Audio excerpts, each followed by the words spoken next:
예수 믿는 사람은 행복해야 돼요. 예수 믿는 사람은 행복해. 예수를 믿는 최고의 목적은 행복은 아닐 수 있어요. 하나님께 영광 돌리는 거고. 그러나 그의 하나님께 영광 돌림으로써 반사돼서, 그죠? 은혜죠. 은혜가 우리에게 와서 행복해야 된다. 행복하지 못하면 예수를 잘 내가 믿고 있는지를 한번 생각해 보셔야 됩니다. 그래서 예수 믿는 사람은 행복해야 된다라고 생각을 해요. 자, 이 행복이라는 건 모든 사람들이 다 갈망하고 있는 거죠. 혹시 이 자리에 계신 분 중에서 난 행복 원치 않아 이런 분 계실지 모르겠어요. 일단 사람이 아닐 수 있고 예, 하여튼 정말 행복하시기를 축복합니다. 행복해야 돼. 사람은 그 욕구가 있어요. 법으로도 규정됐잖아요. 행복 추구권이라고 법으로도 규정됐어요. 그래서 행복은 모든 인간들에게 있는 기본적인 욕구다. 예일대학교에서 300년이 넘었죠. 300년이 왜 이렇게 어떤 소리가 들리는 거죠? 300년 역사상 가장 인기 있는 그 강의가 바로 행복이래요. 행복, 그죠? 행복. 그리고 여러분이 포털 사이트에서 행복이라는 이 행복한 시간 뭐 이런 걸 이렇게 검색을 하면 무려 7,500만 개가 뜬답니다. 그렇게 사람들이 관심이 많은 거죠. 여러분 TV 광고나 무슨 여러 가지 광고들을 보면 연일 우리들에게 막 유혹을 하죠. 약속을 하죠. 거기에 기본적인 게 뭡니까? 이 화장품 쓰면 행복합니다. 여기 가면 행복합니다. 이 음식 먹으면 행복합니다. 이 냉장고 사면 행복합니다. 뭐 이거 사면 행복합니다. 결국 물건을 파는데 궁극적으로는 뭐가 그 안에 들어있냐면 행복을 가지고 요구하고 있어요. 그래서 모든 광고의 초점이 행복이라고도 할 수 있어요. 세상이 점점 발전하면서 그러므로 우리는 점점 그 세상과 함께 행복해야 되잖아요. 그렇다면 그렇잖아요. 그런데 사실은 그러지 못해요. 통계에 의하면 그 우울증 걸린 이 세상에 우울증 걸린 사람들이 어마어마하게 무려 한 10배 이상 많이 늘었다고 합니다. 한 세기에 비해서. 그러니까 물질적으로는 또 시대적으로는 풍부해졌고 발전했지만은 그러나 정말 행복하냐? 또 그렇게 따져 들어가면 그렇지 못해요. 여기 우리 부모님들 계시는데 부모님들의 자녀들을 향한 아마 소원이 있다면은 우리 자녀들이 행복할 거예요. 행복하게 사는 걸 원할 거예요. 저는 우리 하나님 아버지도 우리 예수 믿는 사람들이 늘 울고만 다니고 어떤 사람은 늘 울어요. 물론 눈물이 은혜일 수도 있지만 그러나 눈물만 있는 게 복음이 아니잖아요. 복음은 큰 기쁨의 좋은 소식이잖아요. 그렇잖아요. 그래서 늘 우리 하나님도 구원받은 하나님의 자녀들이 행복하기를 원하는 거예요. 자, 말씀 다시 한번 볼까요? 신명기 10장 13절 말씀 우리 같이 읽어볼까요? 시작. 내가 오늘 뭘 위하여? 내 행복을 위하여 내게 명하는 여호와의 명령과 규례를 지킬 것이 아니냐. 하나님의 명령과 규례는 말씀이에요. 말씀을 왜 지키냐? 왜 말씀을 우리에게 주셨냐? 오늘 내 행복을 위하여, 너희들의 행복을 위해서 말씀을 주셨다. 그래서 우리는 예수님은 우리 인생의 행복의 시작이요 근원이라면 성경은 그 행복의 매뉴얼이라고 할 수 있어요. 어떻게 하면 우리가 우리 인생 한 번밖에 없는 인생 행복하게 살 수 있을까? 유명한 기독교 작가 중에 맥스 루케이도라는 분이 계시는데 제가 그분 책을 많이 말씀에도 참고를 하는데 행복 연습이라는 책이 있어요. 거기 보면 이런 글이 있어요. 많은 사람이 행복으로 가는 정문이라고 생각하는 곳에는 소유하면 행복하다고 구호가 적혀 있다. 반면 사람들이 덜 이용하는 후문에는 저기는 빠졌죠. 아까도 빠졌는데 그걸 안 줬네요. 뭐라고 써졌냐면 후문에는 따라해 볼까요? 베풀면 행복하다. 정문에 많은 사람들이 가는 정문은 뭐라고 적혀 있어요? 소유하면 행복하다. 그런데 진짜는 사람들이 많이 안 가는 데는 뭐냐면 베풀면 행복하다. 그 유명한 책 중에 소유냐 존재냐 뭐 그런 책 있잖아요. 우리는 보통 사람들은 소유할 때 행복하다고 생각해요. 그러나 소유보다는 내가 어떤 존재인가를 먼저 알아야 돼요. 그러니까 뭡니까? 소유하면 행복하다. 좋은 차, 좋은 옷, 좋은 집, 뭐 계속해서 소유하는 거예요. 물론 순간은 행복할 수 있어요. 그런 말 있잖아요. 1년을 행복하려면 집을 사고, 한 달을 행복하려면 차를 사고, 뭐 하루를 행복하려면 이발을 하라, 머리를 깎아라. 예. 그러니까 이런 것들, 소유는 유통기간이 짧아요. 유통기간이. 예. 그러나 진짜는 뭐냐면 성경적이죠. 베풀면 행복하다. 성경에 이런 말씀이 있어요. 사도행전 20장 35절 시작. 주 예수께서 친히 말씀하신 바 같이요. 주는 것이 받는 것보다 뭐하다? 행복하다. 주는 것이 받는 것보다 더 행복하다. 여러분, 우리는요 섬기고 베풀면은 그게 부메랑이 돼가지고 다시 돌아오는 거죠. 행복도 똑같아요. 내가 행복을 나누면 그 행복이 계속해서 이렇게 점점점 이렇게 퍼지게 돼요. 그래서 믿는 사람들은 저는 이렇게 생각해요. 복음을 전하는 복음으로 인해서 행복 대사, 행복을 퍼뜨리고 행복을 전염시키는 사람들이다. 언젠가 말씀드렸죠? 행복이 전염된다고요. 이건 과학적인 증명. 서울대 행복연구소 최인철 교수가 연구를 했는데 내가 행복하면 내 친구가 바로 1차적인 친구가 15% 정도가 행복 지수가 올라간대요. 네? 그리고 그 친구의 친구는 한 10%, 그 친구의 친구의 친구는 한 6%. 그러니까 내가 행복하니까 내 주변의 사람들이 15% 정도 행복이 증진되는 거예요. 할렐루야. 그러니까 우리 믿는 사람들이 행복하면 어떤 공동체에 속했든지 그 공동체가 15% 정도 행복이 증진되는 거예요. 그리고 그 친구가 행복하면 또 그 친구의 친구도 행복한 거죠. 그래서 우리는 행복을 증진시키는, 행복을 전염시키는 사람들이죠. 근데 세상은 그렇지 않거든요.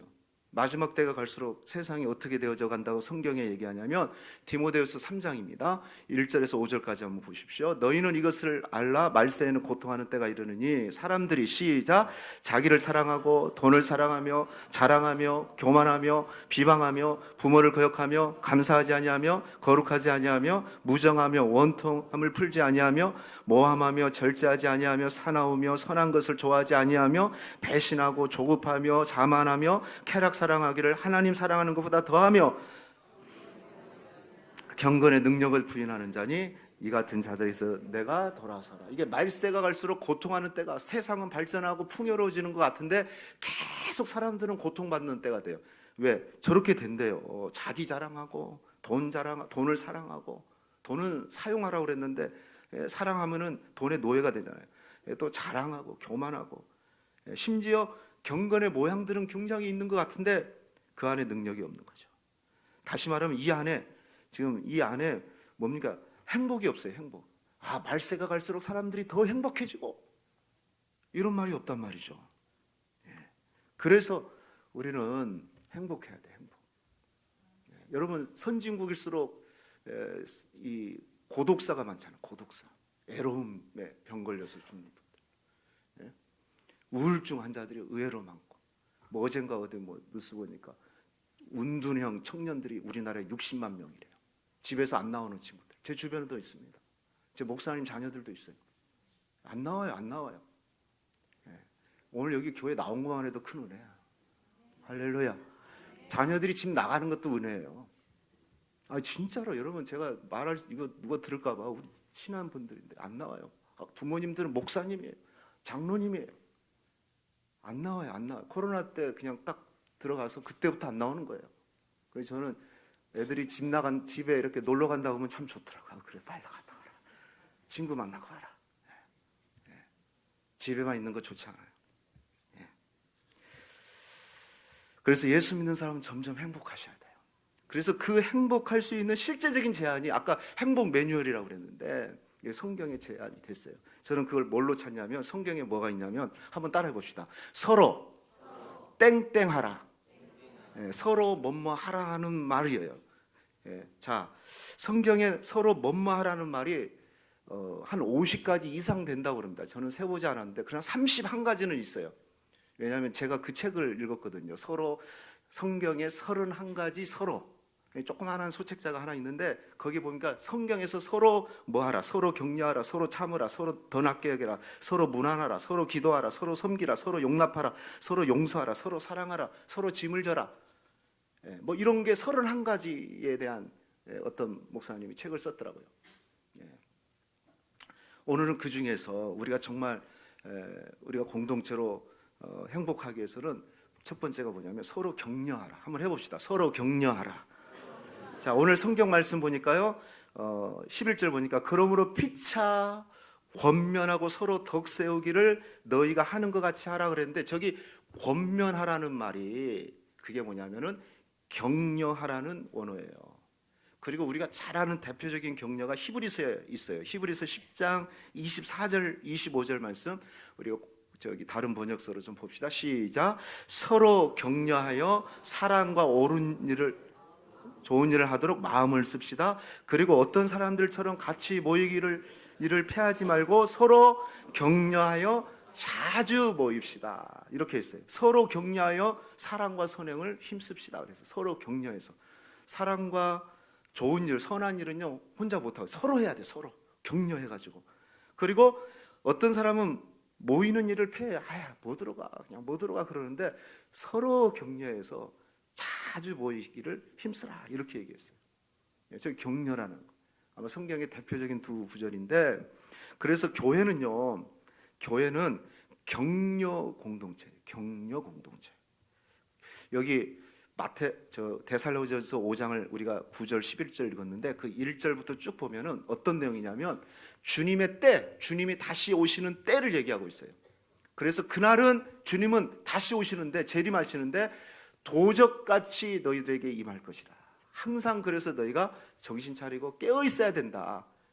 그러면서 그 말씀의 끝마디에 서로 권면하여 그랬어요. 서로 권면하여 서로 덕을 세우고 같이 하라 그랬는데, 이게 무슨 얘기냐면 주님 날을 얘기하면서 서로 격려하라고 그러잖아요. 그러니까 우리의 신앙의 여정, 그러니까 우리 믿음의 여정은 짧은 기간이 아니에요. 여기 지금 벌써 50년, 60년 평생을 예수 믿는 사람도 계셨고, 앞으로 또 우리가 살아갈 날도 길고, 그러니까 믿음의 여정이라는 게, 우리 인생의 여정이 믿음의 여정인데 그게 짧은 길이 아니에요. 쉬운 길이 아니에요. 어떤 때는 산을 넘어야 되고 강을 넘어야 되고 계곡을 넘어야 되고 자갈밭, 막 험난한 길이 우리 인생 가운데 기다리고 있어요.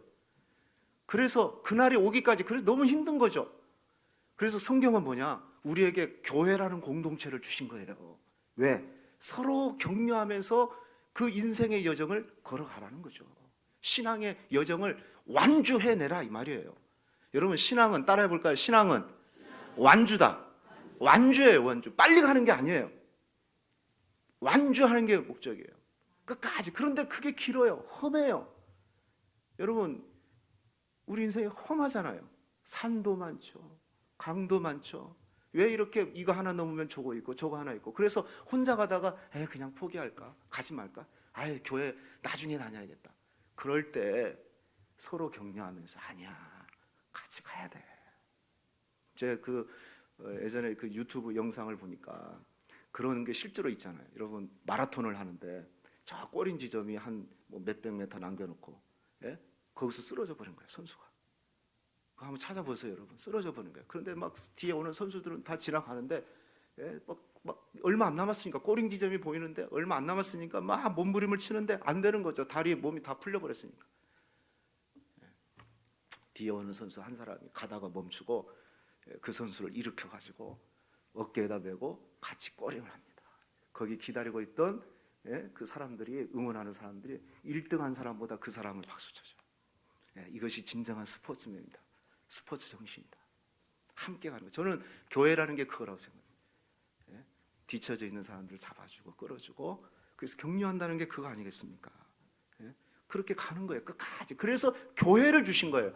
만약에 그렇지 않으면 혼자 신앙생활, 산에 가서 어디 가서 할 것 같으면 너희 혼자 가서 열심히 기도하고 산에 가서 돛 닦아라. 이단의 교주들의 특징은 혼자 신앙생활 했다는 거예요. 산에 가서 열심히 20년 동안 30년 돛 닦아가지고 계시받았다고 그래가지고 내려가가지고 이만희, JMS, 문선명, 통일교, 요즘 통일교 얘기하고 있잖아요. 다 같은 뿌리입니다. 통일교에서 이만희 나오고 정명석 나오고 같은 뿌리예요. 전부 다 뿌리입니다. 따고 따져 들어가면 다 한 뿌리예요. 특히 통일교, 요즘 통일교. 왜냐하면 혼자 하는 거야, 혼자. 그러나 주님은 그러지 않아요. 골방에 들어가서 주님 만나는 기도의 시간이 있지만 그렇지 않아요. 가장 그래서 주님이 승천하시면서 우리에게 큰 선물이 뭐냐면 공동체예요. 보세요. 가족 공동체도 하나님이 세우셨고 영적인 공동체인 교회를 세우신 거예요. 그래서 서로 격려하면서 가라. 마지막 믿음의 여정을 완주해내라. 그 교회를 주신 거예요. 할렐루야. 자, 그럼 구체적으로 어떻게 하면 우리가 서로 격려할 수 있을까? 자, 첫 번째는 먼저 격려하기 위해서는 먼저 어떻게 해야 된다? 가까이 먼저 찾아갈 수 있어야 돼요. 원래 격려라는 단어는, 격려라는 그 헬라어는 파라클레시스라는 단어인데, 이것은 파라라는 말은 우리 많이 들어봤죠? 파라라는 말은 가까이, 옆에라는 뜻이고, 이 크레시스, 이 칼레오래요. 동사는 칼레오인데, 칼레오라는 단어는 부르다 이 말이에요. 부르다. 그러니까 가까이 가가지고 부르다. 이게 격려예요. 격려. 그러니까 누군가를 격려하기 위해서는 멀리서 어이 하면서 하는 게 아니에요. 내가 가까이 가가지고 그 이름을 불러주는 거야. 누구야 하면서 불러줄 때 거기서부터 격려가 시작이 되는 거예요. 시작이. 그러니까 격려의 시작은 가까이 간다. 파라. 가까이 가서 옆에 가가지고 오늘 어땠어? 한 주간 어땠어? 아, 그래, 힘들었어요. 아유, 그랬구나. 이렇게 이름을 불러주면서 시작하는 것이 격려입니다. 격려. 여러분, 요한복음 14장에서 16장에 보면 보혜사 성령님에 대해서 집중적으로 이렇게 얘기하는데, 그 보혜사 성령님의 그 단어가 뭡니까? 우리 잘 알죠? 파라클레토스. 파라 똑같죠? 옆에서. 클레토스라는 것은 이로자, 상담자, 격려자. 성령님이 어떤 분입니까? 파라, 내 옆에서, 내 안에서 이로하시고 상담해 주시고 격려해 주신 분이 보혜사 성령님이셔요. 할렐루야. 그러니까 성령님은 최고의 이로자이시고 최고의 격려자시고, 말씀을 통해서 말씀 들을 때 그렇구나 할 때 성령께서 격려해 주시고, 상처받고 힘든 사람이 또 예배 중에 말씀 들을 때 하나 성령께서 격려해 주시는 거죠. 그리고 성도의 교제를 통해서, 여러분, 교회는 왜 그래요? 우리가 같이 모여서 예배 드리는 것만 있는 게 아니에요. 서로 교제하면서 격려하기 위해서 하나님이 허락해 주신 거예요. 그 시작이 뭐냐? 격려의 기본이 뭐냐? 바로 가까이 가는 것이다. 가까이 찾아가야 돼. 어려움 있는 사람, 우리가 그래도 알잖아요. 뭐 그 좀 고달픈 사람들이 있으면 가서 때로는 그냥 어깨만 한번 뚝뚝 두드려줘도, 손만 한번 꽉 잡아줘도, 또 예를 들어서 교회 뭐 장기적인 결석하신 분들 있잖아요. 기도만 한다고 해서 되는 게 아니고 가까이 가서, 가까이 찾아가서, 가서 위로해 주는 거죠. 힘을 주는 거죠. 왜냐하면 예수님이 그랬어요. 예수님은 항상 먼저 찾아갔어요. 다 알면서 억지로 뭐 쉬운 길로 돌아갈, 직진 길로 갈 수 있었지만 돌아가 가지고 거기서 사람을 만나고 수가성 여인을 만나고, 수가성, 요한복음 4장에 수가성 여인이 어떤 여인입니까? 상처받은, 남편이 5이나 되는, 5명을 경험했던 여인. 그래서 사람들을 만날 수 없는 사람이었어요. 그런데 주님이 그걸 아시고 먼저 찾아가 가지고 격려하고 위로하고. 그래서 시작, 여러분, 격려의 시작은 먼저 찾아가는 거다. 가까이 찾아가는 거다. 우리 옆 사람한테 한번 축복할까요? 내가 먼저 가까이 갈게요. 시작. 두 번째, 어떻게 격려할 수 있을까요? 두 번째는 경청하는 거예요. 경청. 진지하게, 주의 깊게 들어줘야 돼요. 누가복음 8장에 보면 12해 혈류증 아는 여인이 있어요. 12해 혈류증이라, 혈류증은 하혈이 멈추지 않는 아주 중병이에요. 아마 이 여인은 12년 동안 이 하혈을 했기 때문에, 혈류증을 앓았기 때문에 이미 치료를 위해서 얼마나 노력을 했을까. 이 병원 저 병원 다 찾아다녔을 거고, 용하다는 의사 있으면 가서 만났을 것이고, 그러면서 자기 재산 다 허비했을 것이고, 이제는 12년 동안 병원 다녔으니 뭐가 남은 게 뭐가 있겠어요? 돈도 없고 희망도 없고. 가장 힘든 것은, 이 여인에게 가장 힘든 것은 주변에 사람들이 다 떠났다는 거, 아무도 없다는 거예요. 예. 특히 혈류증은 부정한 병이었어요. 피 흘린다는 것은 부정한 병이었기 때문에, 부정한 몸이기 때문에 가족들도 단절됐어요. 부모님들까지도 단절됐어요.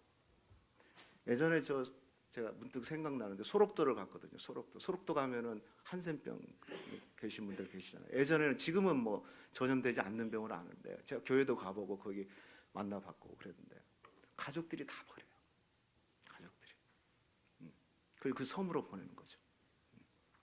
교회를 졌는데, 소록도 중앙교회인가요? 제가 그 손도 없는 사람들이 갈고리에 묶어가지고 벽돌 나르고, 누가 올 수도 없으니까 손에다가 갈고리를 만들어가지고 벽돌하고 뭐 하고 해가지고 그 교회를 졌는데, 당시 그 교회가 지어졌을 때 서울의 영락교회 다음으로 컸어요. 그 교회가. 지금은 기념비처럼 이렇게 있는 교회지만. 왜 상처받은 사람이 주님밖에 없었던 거죠. 가족 부모들도 다 떠나보내버리고 가라. 부정한 몸이다.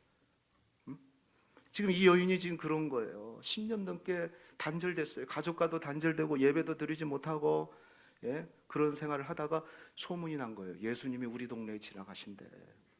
근데 예수님은 급하게 지나가는 길이었어요. 해당장 딸의 병을 고치기 위해서 지나가시는 길에 그 동네를 지나가는데, 그 예수님 만나기 위해서 뭐 성경은 없지만 아마 둘러쓰고 갔는데, 예수님 주위에 사람이 꽉 차가지고 군중들이 많아서 도저히 예수님이 안 보이는 거예요. 그래도 예수님 봐야 되겠다 해서 필사적으로 사람들 틈 사이로 손을 뻗습니다. 손을 쭉 뻗어가지고 예수님 옷자락을 터치를 해요. 그거라도 한번 잡아보면, 얼굴은 뭐 볼 수도 없고, 그래서 그냥 틈틈으로 해갖고 딱 터치를 한 거예요. 아니, 그 순간에 기적이 일어난 겁니다. 혈류증이 치료가 된 거예요. 그런데 앞불사 예수님이 부르신 겁니다. 누가 내 옷에, 내 몸에 손을 댔느냐? 아니, 몰랐을 텐데 살짝 터치했는데, 예수님 누가 내 손에 손을 댔느냐고 물은 거예요. 순간 여인은 멈칫했죠. 왜냐하면 지금까지 내가 됐습니다 할 수가 없죠. 피해 다녔고 부정한 몸이 지금 군중 앞에 나왔으니까 큰일 날 일이죠. 자신이 주목받는 것이 두려웠던 겁니다. 그런데 예수님이 계속 재차 묻습니다. 누가 내 몸에 손을 댔어? 그래서 하를 수 없이 여인이 얘기를 하죠. 누가복음 8장 47절입니다. 같이 읽어봅시다. 시작. 그 여자는 더 이상 숨길 수 없음을 알고서 떨면서 나와 예수께 엎드려서 그에게 손을 댄 이유와 또 곧 낫게 된 경위를 모든 백성 앞에서 알렸다. 어쩔 수 없이 떨리는 마음으로 주님 앞에 얘기했지만, 그런데 이 여인에게 한 가지, 병도 치료됐죠. 그런데 한 가지 있었던 은혜가 있었어요. 뭐냐면, 누군가가 내 얘기를, 지금 10년 만에 내 얘기를 하는 거 아니고요, 내 얘기를 들어줄 사람이 있다는 것이 놀라운 거죠. 예수님은 그 여인의 말을 주의 깊게 듣습니다. 충분히 병만 낫게 해준 것도, 낫게 해주는 걸로도 오케이였어요. 바쁜데 지금 해당장 딸 고치러 가는 중인데. 그런데 기꺼이 재차 부르면서 그 여인을 부르신 거죠. 병 고쳐주는 것 이상으로 그 여인의 말을, 이야기를 들어줬다는 겁니다.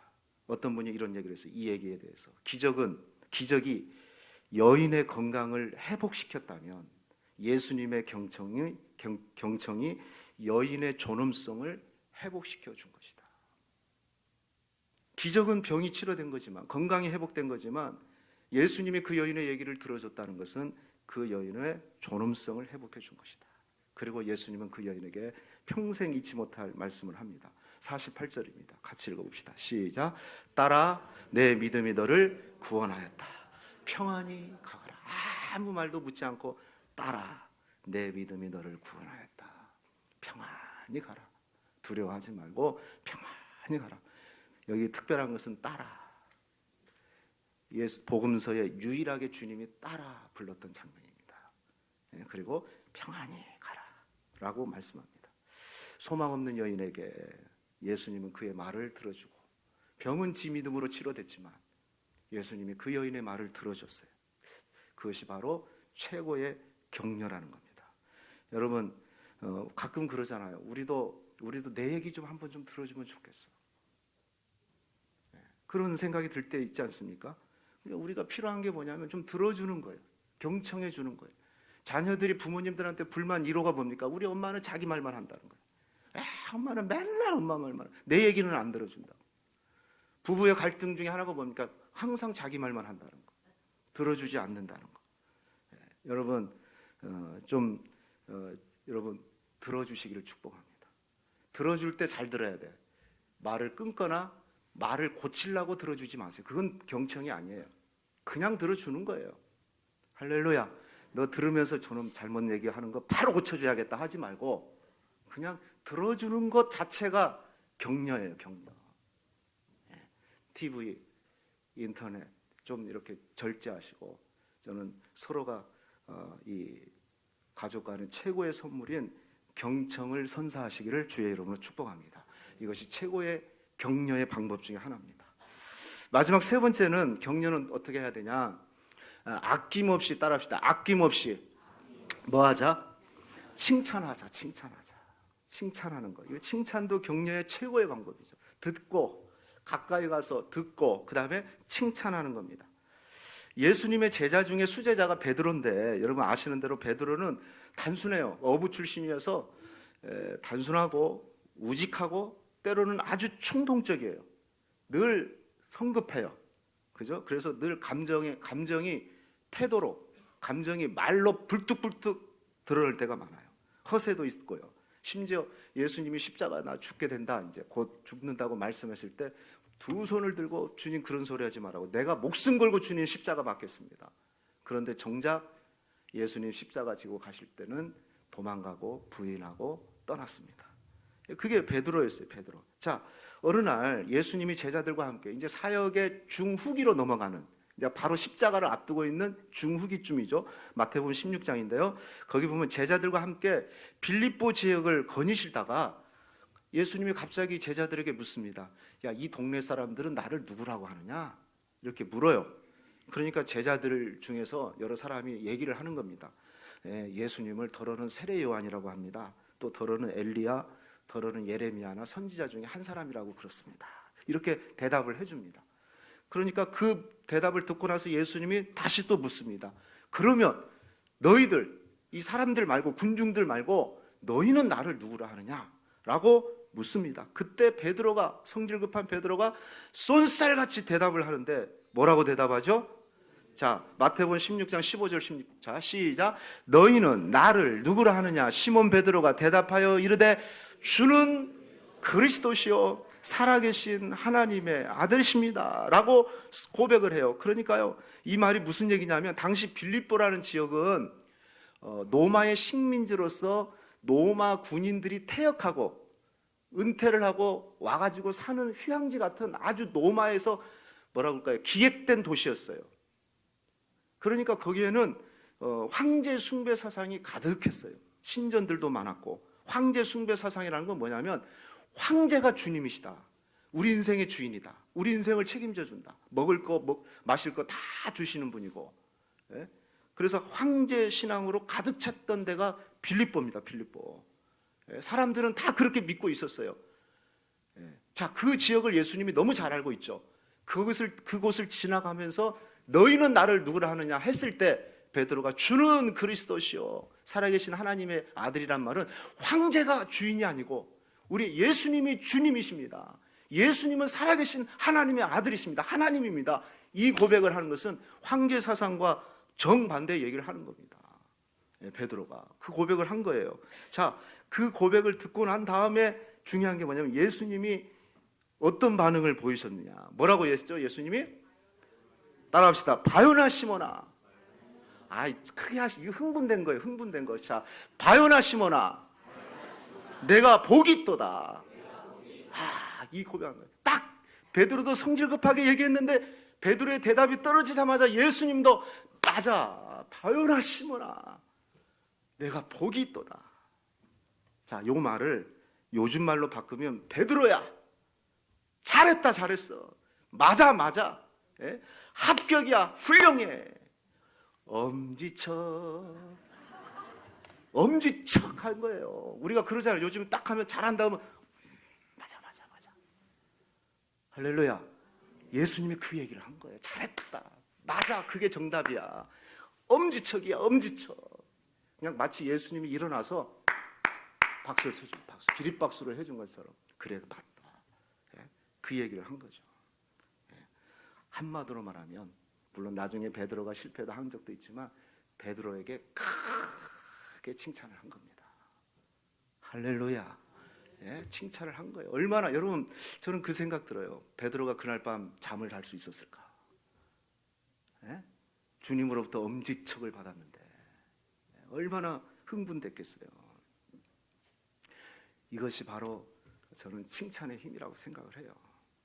여러분 이 존 고트먼이라는 지금도 살아계신 분인데 아주 유명한 상담학자가 있어요. 미국의 상담학자. 책도 번역이 어마어마하게 많이 됐고 상담학을 공부한 사람은 뭐 기독교적으로도 이분은 꼭 해야 되는데 이분은 40년 동안 부부를 연결했는데 부부를 연구했는데 중요한 뭐 이분이 남긴 여러 가지 명언들이 있는데 그분이 그런 얘기했어요.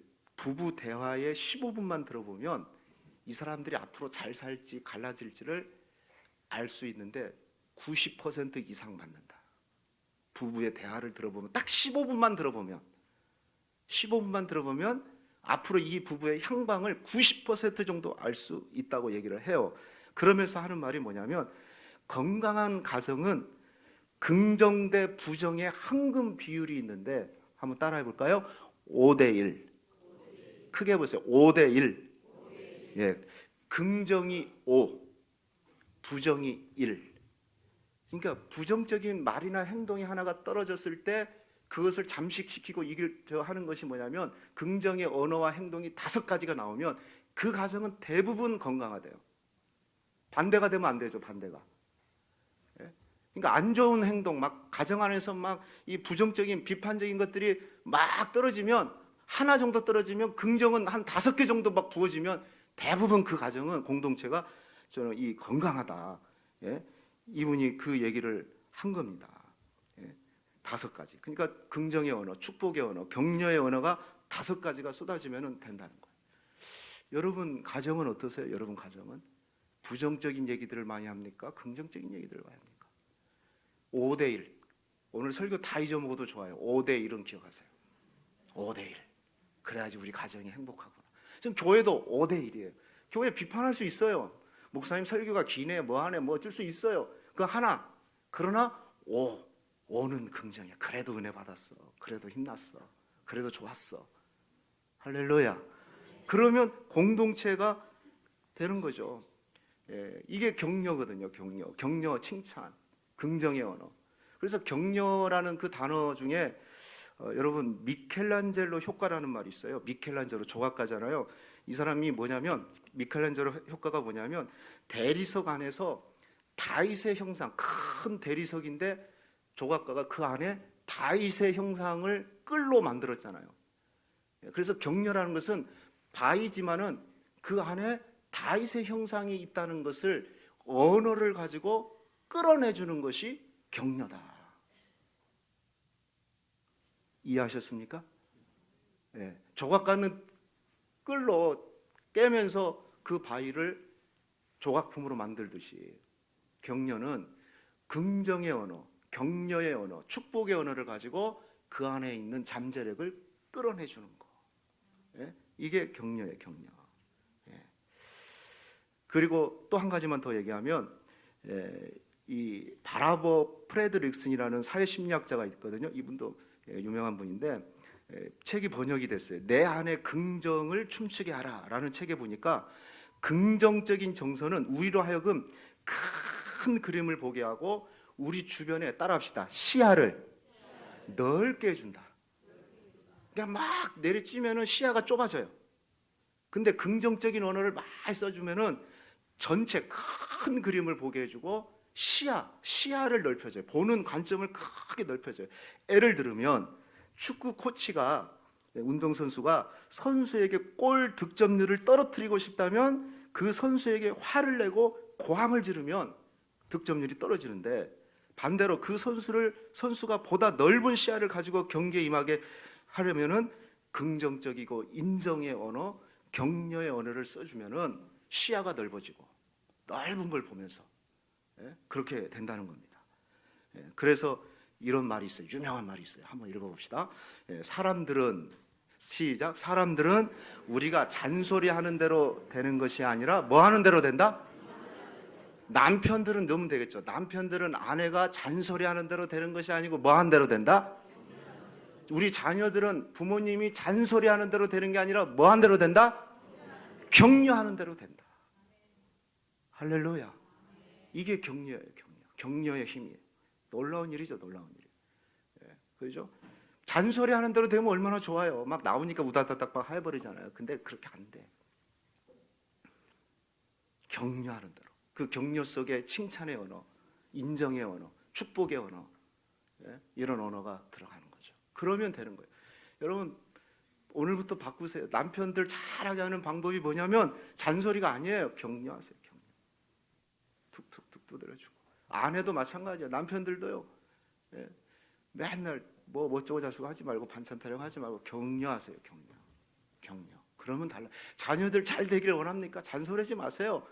격려, 인정의 언어들을 찾아서 잘한 걸 찾아서 소나기처럼 부어주세요. 소나기처럼. 와, 금요일날 소나기 엄청 왔잖아요. 밤새도록 왔잖아요. 밤새도록. 잠은 잘 주무셨습니까? 저는 교회에 물들을까 봐 못 잤습니다. 에베소 4장 29절 같이 읽어봅시다. 에베소 4장 29절 시작. 무릇 더러운 말은 내 입 밖에도 내지 말고 오직 덕을 세우는데 소용되는 대로 선한 말을 하여 듣는 자들에게 은혜를 끼치게 하라. 할렐루야. 선한 말 1차적으로 복음이죠. 예수님을 얘기하라. 복음을 얘기하라. 십자가를 얘기하라. 부활을 얘기하라. 그러면서 은혜를 끼치게 하는 거지만, 그러나 또 더 나가며 선한 말이라는 것은 인정의 언어, 칭찬의 언어, 격려의 언어, 이걸 해서 서로가 은혜를 끼쳐야 돼. 은혜를 받아야 돼. 이게 성경입니다. 성경. 저는 여러분의 가정, 우리 교회가 이런 공동체 되기를 축복합니다. 말씀 맺겠습니다. 본해포가 이런 얘기했습니다. 이 세상에서 격려가 필요하지 않는 사람은 한 사람도 없다. 저는 여기 있는 모든 분이 격려가 필요해요. 최고의 권력자도 예를 들면 격려가 필요한 거고, 저 낮은 자에 있는 분들도 격려가 필요해요. 모든 격려가 다 필요합니다. 여러분, 우리 주변에 격려가 필요한 사람이 있지 않습니까? 먼저 찾아가십시오. 먼저 찾아가서 따뜻하게 한번 말하기 전에 들어주세요. 내 말부터 하지 말고 먼저 들어주세요. 경청해 주세요. 그리고 이렇게 고찰하고 얘기하기 전에 칭찬해 주세요. 칭찬해 주면 바뀔 겁니다. 오늘 주일 예배가 좋은 게 뭐겠어요? 여러분, 예배 한번 드리고 가는 게 아니고 오늘 교제를 통해서 서로 한 주간을 나누면서 격려받고 격려하고 그러면서 세워주는 거, 그게 바로 격려입니다. 격려. 우리 동명교회가 또 여러분의 가정이 격려의 공동체로 세워지기를, 그래서 건강한 공동체 되기를 주의 이름으로 축원하겠습니다.